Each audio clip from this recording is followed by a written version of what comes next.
तो आज हम बात करेंगे double helical structure of DNA जो कि वाटसन और क्रिक ने दिया था। तो वाटसन के मॉडल में जाने से पहले कुछ हिस्ट्री देखते हैं, इस पे क्या काम हुआ था ये याद रखिएगा। एक एरविन चरगाफ या चरगाफ रूल कहते हैं, जिसमें एक साइंटिस्ट ने ये कहा था कि जो अमाउंट ऑफ प्यूरिन्स होते हैं जो डबल रिंग्ड होते थे और पायरिमिडीन जो सिंगल रिंग्ड होते थे, इनका रेशो क्या होता है, बराबर होता है, यानी 1:1 होता है।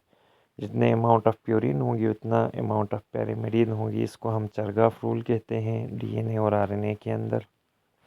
चरगाफ के बाद 1951 में रोजालिन, फ्रैंकलिन और विल्किन, इन्होंने एक्सरे डाइफ्रैक्शन की ताकि स्ट्रक्चर ऑफ डीएनए को समझे। तो वहाँ उन्होंने ये कहा कि डीएनए एक डबल हेलिकल स्ट्रक्चर है और डीएनए का जो डायमीटर है वो 2 नैनोमीटर है और एक टर्न के अंदर डीएनए का जो डिस्टेंस है वो 3.4 नैनोमीटर होता है। ये इन्होंने ऑब्जर्वेशंस की।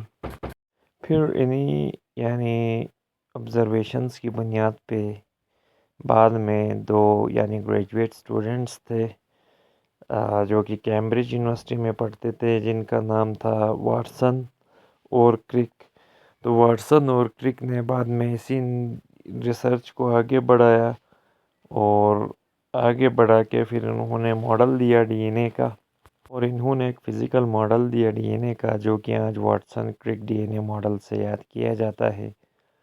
इस मॉडल के मुताबिक जो डीएनए है उसके 2 पॉलीन्यूक्लियोटाइड स्ट्रैंड्स हैं जो एक दूसरे के ऊपर ट्विस्ट फॉर्म में होते हैं और एंटी पैरेलल होते हैं, और यहाँ जो नाइट्रोजनस बेसिस की पेयरिंग होती है वो 2 स्ट्रैंड्स के दरमियान होती है।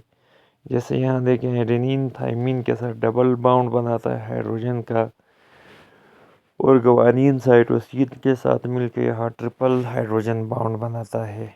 तो ये इन्होंने देखा था। इसके अलावा अदर इनकी ऑब्जर्वेशंस थी, ये देखें यहाँ पे। इन्होंने ये कहा कि डीएनए का एक स्ट्रैंड 5 डैश एंड से 3 डैश एंड की तरफ डाउनवर्ड जाता है और एक 3 डैश एंड से 5 डैश एंड की तरफ अपवर्ड, यानी ये स्ट्रैंड क्या करता है, मूव करता है। और एक स्ट्रैंड का दूसरे स्ट्रैंड से फासला ऊपर हमने लिखा हुआ रेड से 2 नैनोमीटर है। और एडेनिन हमेशा थाइमिन के साथ पेयर बनाएगा और साइटोसिन गवानिन के साथ पेयर बनाएगा, और इन पेयरिंग के बीच में हाइड्रोजन बाउंड होगा। एडेनिन थाइमिन में डबल बाउंड है, जबकि गवानिन साइटोसिन में ट्रिपल बाउंड है।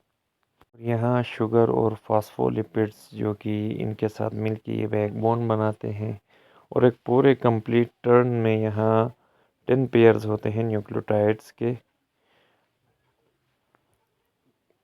और